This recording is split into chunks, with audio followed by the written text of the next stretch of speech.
Sales screen, product refunds and exchanges. Hopefully rare, but sometimes you may need to refund an item.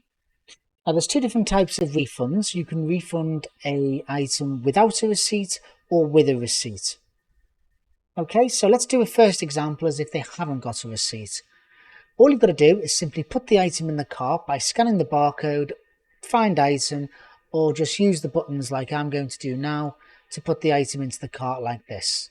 So if this is the product they want to return, simply press refund item and it'll say, do you have a receipt or do you just want to do the selected item that you've got? I'll just use the selected item. Why are you giving a refund? Maybe we'll say product damaged. Press tick. Do you want to put the item back into stock? So in other words, is there anything actually wrong with it? So we're going to say no, don't put it into stock because this product will be damaged in this scenario. So we'll say no. So at the moment, the total is minus £35.49. So if it was an exchange, that should be quite straightforward because all you have to do is then put the next item in and then they pay the difference. So in this case, the customer just pays £2.50. However, let's pretend that the customer wants their money back. You can just press cash and then give them £35.49. Press card if you've already refunded them, or if it's integrated, it will send a refund straight to the PIN pad as well. Usually, of course, some people prefer to give them a credit note instead. So to generate a credit note, if you've got a vouchers button, which I don't at the moment, you can just click voucher, but we're going to press other, and then we're just going to press internal voucher.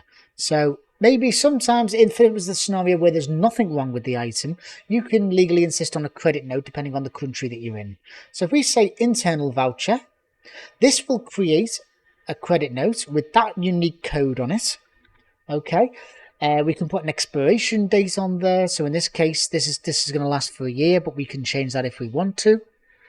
And if you want to put a description about it on there, the customer will see it.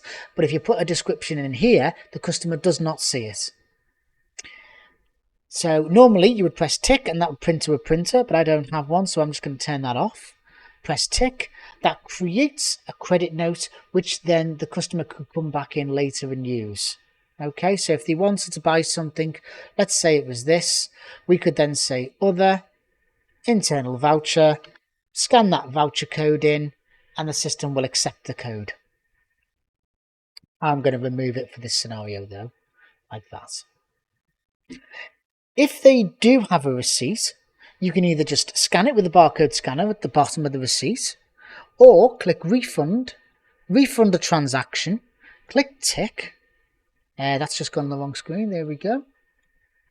And here you could click on a transaction and say select the transaction, and in other words all of the items, or you could click this button here and only refund part of it. So if there's multiple items in the transaction, you can just choose to do a particular one. So of course you could do a detailed search, find the transaction, highlight it there, press select transaction because that's the one I want. What's wrong with it? We'll say incompatible, doesn't matter. Press tick. Do you want to put the items back into stock? Let's say yes, like that. And then as you can see, they all go into the cart. If they want their money back, simply press cash, and that's it. That you've now refunded those items. We know who's done it, when they've done it, all that kind of thing, all using the refund item button. So again, you can do exchanges, or you can do a refund both with or without a receipt, depending on your level of access as well.